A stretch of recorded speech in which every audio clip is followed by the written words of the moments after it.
Bismillahirrahmanirrahim. Malam ini kita tengok tuan-tuan niat.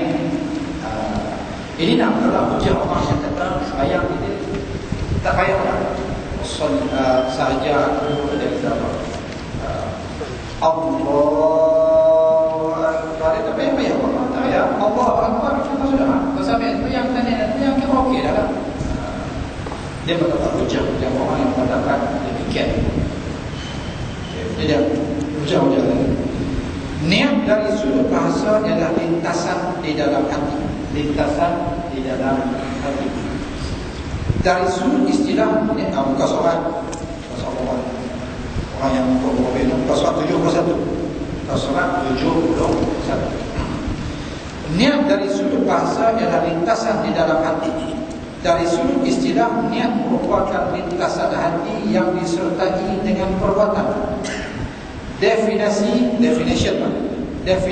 niat dalam bahasa Melayu agak berbeza dengan istilah yang digunakan pakai ulama fiqh.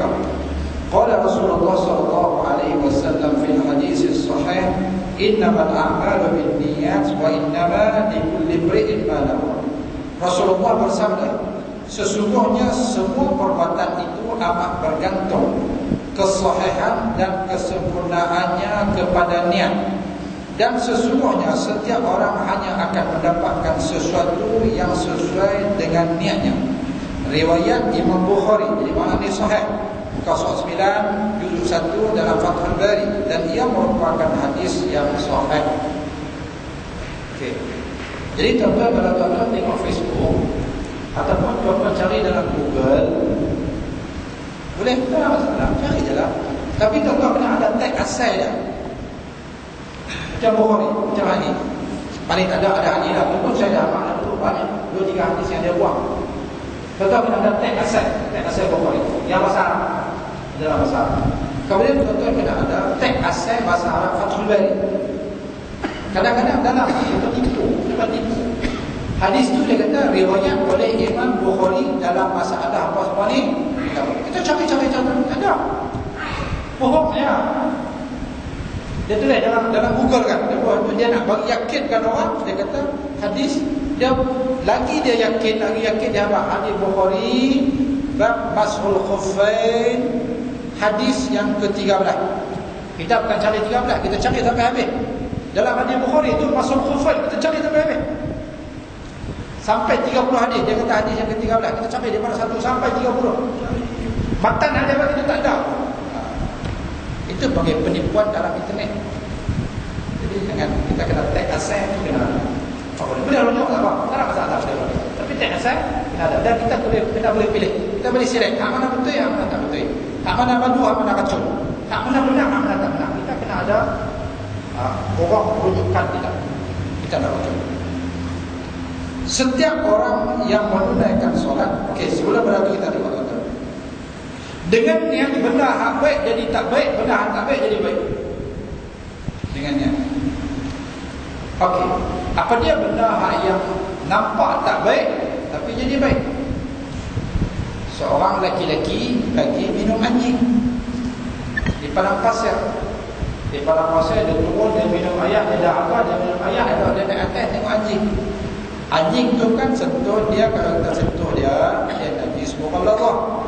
Babi pun kita sentuh dia najis Allah. Kalau najis mukhaffafah dengan najis mutawassithah, najis ringan atau dia sedang boleh tahan lagi. Tapi anjing ni najis Allah, najis yang pekat. Kalau kita sentuh dia kena sama. Di sisi mazhab Syafi'i. Okey. Dia turun bawah, kemudian dia minum air, dia naik atas tengok anjing duduk tu dah. Anjing tu dapat air. Dia pun turun bawah, dia pun ambil kasut dia. Kasut dia naik minum, bagi anjing tu minum. Anjing tu masih duduk macam tu. Masih apa lagi? Dia turun lagi. Dia bagi minum sampai 2-3 kali. Bagi anjing tu minum. Rasulullah kata lelaki ini masuk syurga. Sahabat tanya, ya Rasulullah, adakah bagi minum anjing pun boleh masuk syurga sedangkan anjing itu najis mughallazah? Nabi kata, fi kabidin ratbin yabisin ajrun. Dia sebut. Kalau buat baik terhadap makhluk yang hidup, sekalipun anjing, maka dia mendapat pahala. Tu nampak? Bagi minum anjing, patutnya tak dapat pahala lah. Jadi perbuatan tu kita kira tak elok lah. Okay. Tapi dia masuk syurga. Tengok, perbuatan yang kita tengok macam tak elok, tapi dia masuk syurga. Ada tak perbuatan yang nampak elok tapi masuk neraka? Kata-kata bacalah hadis Bukhari dan hadis Muslim, yang mula-mula akan dipanggil pada hari kiamat ialah ulama. Siapa ulama? Saya kata siapa ulama dia kena panggil dulu. Panggil dulu. Yang apa-apa mengajak di dunia, ya Allah, mengajak menunjuk orang ke jalan-Mu, ya Allah. Allah Ta'ala kata hang pembohong masa tu. Hang buat lagu ni begini, hang kan ikhlaskan aku nak hebat bila Allah. Yang kedua dia panggil qari al-Quran. Ismail Syekh masuk tanya Quran sampai orang tak bagi.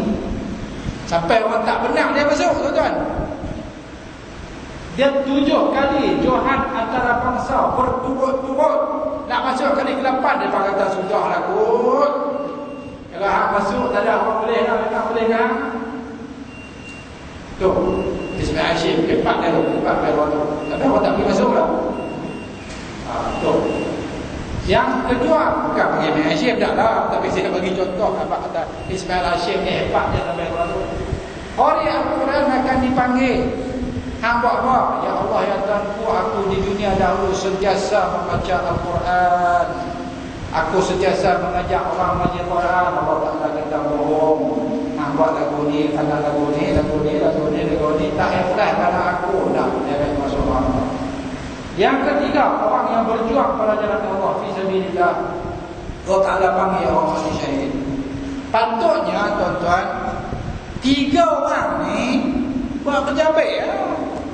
Ulama buat kerja baik, qari Quran buat kerja baik, orang dia kalau jalan Allah kerja dia kerja baik. Tapi orang yang ikhlas tidak ada keikhlasan. Allah Ta'ala kata, aku pandang keikhlasan hamba makhluk pun cuma nampak zahir saja. Makhluk hamba nampak zahir saja. Jadi dia nampak buat kerja macam tak baik tapi masuk syurga. Buat kerja baik tapi masuk neraka. Jadi tuan-tuan, semua tu bergantung kepada niat. Jadi sebab tu tuan-tuan betul niat bagi lain orang. Buat kerja apa pun betul bagi bang nawai dulu. Sebab tu ada seorang ulama apabila orang panggil tuan kata tengah jalan tuan, kita ada satu jenazah, kita nak pergi sembahyang jenazah ni. Siapa jenazah tu? Jenazah tu kita kata contoh Bin Laden meninggal dunia. Dia dengar nama Bin Laden, dia pun duduk. Tunggu santai dia duduk. Okey, jom kita pergi. Nama dia tanya, siapa tuan duduk? Okay, kalau aku tak tahu siapa meninggal dunia, aku tak apa. Tapi apabila aku tahu Bin Laden yang meninggal dunia, aku duduk dulu. Aku tahu kalau aku pergi sembahyang jenazah, dia mesti akan bagi duit yang banyak. Dia akan bagi duit yang banyak. Maka aku bimbang, aku pergi kerjakan sembahyang dia itu bukan kerana Allah Ta'ala, tapi kerana apa? Kerana duit yang dia akan bagi. Maka sebab tu aku duduk dulu, aku istighfar, astagfirullahaladzim. Ya Allah, ikhlaskan hatiku, ya Allah, ikhlaskan hatiku, ya Allah, aku salat kerana Engkau, bukan kerana aku. Itu dia tenaga tu ada punya apa? Dia punya keikhlasan hati. Boleh. Orang yang mengajar pun kerana Allah Subhanahu Wa Taala. Betul letak di belakang. Orang yang mengaji pun kerana Allah Subhanahu Wa Taala. Bukan kerana tak ada kerja apa. Pencen tu tak ada kerja apa, jadi dia kena duduk di rumah. Ingat perempuan duduk belajar dia dah. Wah, main. Duduk dalam belajar. Tak. Tawai itu dah tak apa? Dah. Penting niat itu. Jadi sebab tu tuan-tuan, innamal a'malu binniyat. Setiap amal itu dikira dengan apa? Dengan niat. Setiap orang yang menunaikan solat wajib menghadirkan niat. Setiap orang yang menunaikan solat wajib menghadirkan niat dengan hatinya ketika takbiratul ihram. Tuan-tuan tengok nombor 1 nota bawah. Semua ucapan di dalam solat sama ada ayat Al-Quran ataupun zikir harus terdengar oleh orang yang melakukan solat itu sendiri kecuali niat. Boleh. Untuk, tapi tuan-tuan jangan silap dalam sembahyang. Jangan saya mengajar di masjid itu ada orang ada ustaz. Saya nak tanya ustaz macam mana waktu baca Fatihah kami tak sah pun dengar belakang siapa pun dia makmum. Oh, bismillahirrahmanirrahim. Alhamdulillah. Ar-Rahmanir-Rahim. Kuat dia tu ustaz, sah yang keempat berdengar dia baca. Haram perbuatan dia. Haram. Berdosa. Sebab dia bila dia baca kuat tu dia mengganggu orang lain yang pun nak baca Fatihah juga. Perbuatan dia haram. Nak kena belajar. Kalau tuan-tuan orang yang mengaji, ubah balik. Oh, satu malam pun benar dia belajar tak boleh. Kalau tuan-tuan orang yang tak mengaji, tuan-tuan dah buat dosa. Main-main ada dosa. Kena ingat betul. Okey. Kecuali dia kata niat dalam hati. Untuk niat dianggap cukup apabila dia hadirkan di dalam hati tanpa dilafazkan niat. Ada orang tanya ustaz, kalau kita doa lah hati boleh tak ustaz? Tak, itu bukan doa lah hati. Dia doa lah hati. Saya pasal sujud lah tu, saya tak doa, tapi saya doa dalam bahasa Arab saya tak erti.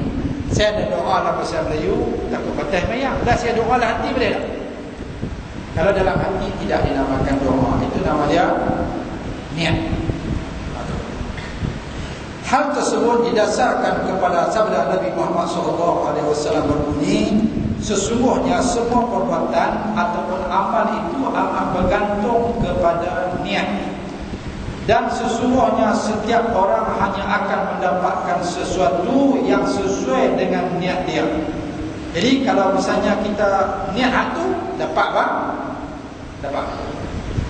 Okey. Saya ingat saya pergi Mekah dulu. Saya niat kata aku nak tuju Hajarul Aswad. Akhirnya pergi. Dapat terus saja. Lepas itu pergi tugas tahun 2006 yang tabung haji.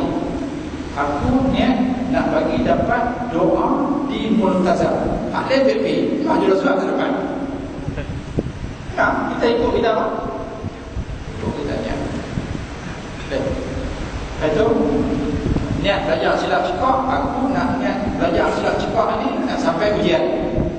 Nak sampai ujian tapi lah. Betul kata je. Jadi dia ikut apa? Ikut niat kita. Nawai tu bagi betul. Dengar kita pergi Mekah, orang makan tak ladu. Ya Allah ya Tuhan, aku bagilah aku makan ladu ya Allah. Aku niat pergi Mekah dia pergi makan ladu. Dia kerja makan pagi petang siang malam kerja punya kan. Balik kerja naik kilo punya berapa kilo. Maksudnya bersepak. Dia kata aku kerja makan. Dia kata lampak dia kata. Sentiasa mulut dia apa? Duduk makan. Jadi niat kita tu lagu mana? Pergi Mekah. Ya Allah bagilah aku buat haji mudah. Aku tak mau buat haji payah. Allah Ta'ala buat dia dah. Haji. Orang lain kena pergi merontak, orang lain kena pergi sa'i, orang lain kena pergi tawaf apa-apa tu. Allah Ta'ala bagi pada dia. Sakit sepanjang masa.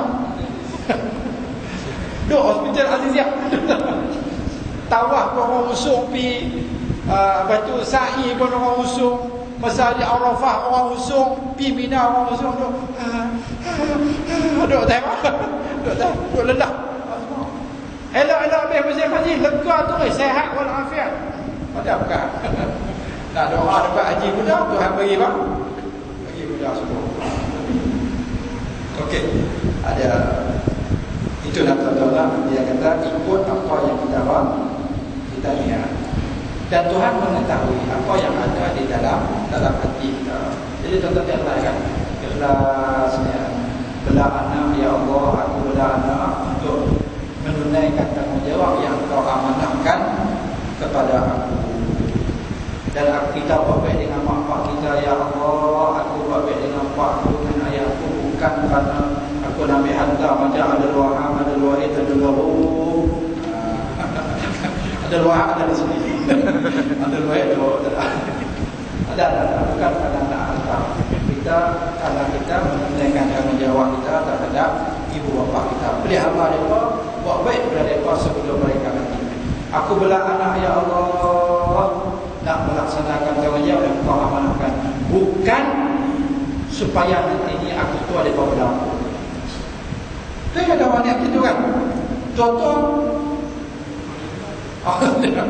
supaya nanti ini dia pakai jawab besar-besar, dia boleh pergi juga aku, dia tak pula dia pakai aku hidup senang. Nawa itu daripada awal tak betul tuan-tuan. Nak anak-anak letak dia di rumah orang tua berbatang tulang. Di mana boleh tahu. Saya ni ada dah tak betul itu. Kalau kita berbuat dan ikhlaskan kepada Allah Subhanahu wa taala. Wallahu a'lam bissawab. Ada soalan juga tuan-tuan. Jadi kalau tidak ada, kita sudah di sini akan sambung dengan insyaallah. Al-Fatihah. A'udzu billahi minasyaitonir rajim. Bismillahirrahmanirrahim. Alhamdulillahirabbil alamin. Iyyaka na'budu wa iyyaka nasta'in. Shiratal ladzina an'amta 'alaihim Bismillahirrahmanirrahim. Wassalatu wassalamu ala asyrofil anbiya'i Allahumma hamdi ala hadha jama'a rahmah wa taqabbal wa salam. Allahumma zidna ilma wa anfa'na bima 'allamtana wa faqihna fi din wa 'allimna ta'wil. Ya Allah ya Tuhan kami, berkati kami dengan kami segala kejadian segala dosa kami. Engkau lupakanlah dada kami, pertama ilmu kami, pertama amalan kami. Jadikanlah kami hamba-Mu yang menyenangkan Quran, masya-Allah ya Allah. Jadikanlah kami hamba-Mu yang bangga di akhirat selamat, sejahtera di akhirat Allah. Satukanlah di antara hati-hati kami, dan jauhkanlah hati pada kami, jangan pertelingkah hati pada kami, jangan permusuhan pada kami ya Allah. Jadikanlah kami orang-orang Islam yang bersaudara dan berkasih sayang sesama kami ya Allah. Rabbana atina fid dunya hasanah wa fil akhirati hasanah wa qina adzabannar. Wa sallallahu ala sayyidina Muhammad wa ala alihi wasallam. Walhamdulillahi rabbil alamin. Wassalamu